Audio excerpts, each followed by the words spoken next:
মানবতার কল্যাণে হযরত মুহাম্মদ সাল্লাল্লাহু আলাইহি ইসলাম, যিনি একমাত্র নবী ও রাসূল, যার মাধ্যমে আমরা লা ইলাহা ইল্লাল্লাহু মুহাম্মাদুর রাসূলুল্লাহ এবং আল্লাহ সর্বশক্তিমান জয় বাংলা, এই বাণীটা আমার বলার অধিকার আছে, কিন্তু আমি কোনো ব্যক্তি বা রাষ্ট্রকে নিয়ে কথা বলতে চাই না।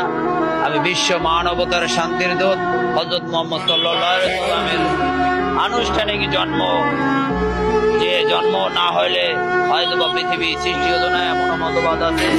কাউকে আমি ছোট করে নাই। বিশ্ব মানবতার ক্ষেত্রে খ্রিস্টান, বৌদ্ধ এবং যে কোনো জাতি ধর্ম ভেদাভেদ নয়, রাষ্ট্র ভেদাভেদ নয়, বর্ণ ভেদাভেদ নয়, ভেদাভেদ নয়। আজকের আমরা যে দেশকে সুদ ঘুষ মুক্ত রাখতে চাই, সেখানে একটা রাষ্ট্রের প্রধান, যিনি দীর্ঘদিনে তাদের কালিমা লেগে এসেছে। আমরা কোন রাষ্ট্রনায়ককে একবার নয়, আমরা এই দেশের ভোটাধিকার নিয়ে কথা বলতে চাই। ভোটে কখনো আমরা কালিমা দিতে চাই না। আমরা অনলাইন পদ্ধতিতে ভোট দেব, কোনো অর্থনৈতিক লস হবে না। এই দেশ আমার, এই দেশের ঋণের বোঝা আমাদের পরিশোধ করতে হবে। আমরা কোনো ব্যক্তিকে আর খাটো করে দেখবো না। বঙ্গবন্ধু সহ জিয়াউর রহমান, এরশাদ, কাউকে খাটো করে দেখবো না। আমরা সবাইকে শ্রদ্ধা জানিয়ে আজকের মতো এখান থেকে শপথ করি, আমরা মহান আল্লাহ পাক রব্বুল আলামিনের অশেষ আমাদের হযরত মুহাম্মদ সাল্লাল্লাহু আলাইহি ওয়াসাল্লামের আদর্শের দল, এবং আমরা বাঙালি চেতনার বাঙালি উদ্দীপনা এবং মুসলিম ইসলামী চেতনা সকল ধর্মের সাথে এই দেশের গণতন্ত্রের মানস কন্যা নামে খ্যাত এবং দীর্ঘদিনের প্রধানমন্ত্রী ছিলেন শেখ হাসিনা। তিনি আজকের পালিয়ে গেছেন কতটা ভিন্ন।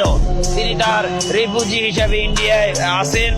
তিনি এই দেশের তার আত্মপক্ষ সমর্থন করে এই দেশে বিচারের মুখোমুখি হন।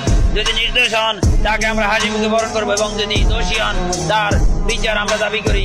এই আশাবাদ ব্যক্ত রাখে আমরা কোথাও পালাও দেখি না, এবং উনি এই রাষ্ট্রের প্রধান ছিলেন। ওনাকে আমরা সচেতন সম্মান করেছি। আমরা আজকের ওনাকে যতটা ঘৃণা করি, ততটাই আবার সম্মান করতাম। আবার উনি ওনার কাজের মাধ্যমে উনি যদি আবার এই বাংলাদেশের মাটিতে মহান আল্লাহ পাক রব্বুল আলামিন এবং হযরত মুহাম্মদ সাল্লাল্লাহু আলাইহি ওয়াসাল্লামের আদর্শ নিয়ে জাতির পিতা, আমরা যদি ইসলামিক জাতির পিতা হই, তাহলে ইব্রাহিম আলাইহিস সালাম এবং বাঙালি চেতনার, বাঙালি তৎকালীন মুক্তিযোদ্ধার সর্বাধুনিক পাকিস্তানেও আমাদের জাতির পিতা আছে, ইন্ডিয়া আছে, সারা পৃথিবীতেই আছে। অতএব এ নিয়ে কোনো মন্তব্য করতে চাই না। The nation of father every country. So আমাদের জাতির পিতা হযরত মুহাম্মদ সাল্লাল্লাহু আলাইহি ওয়াসাল্লাম দেন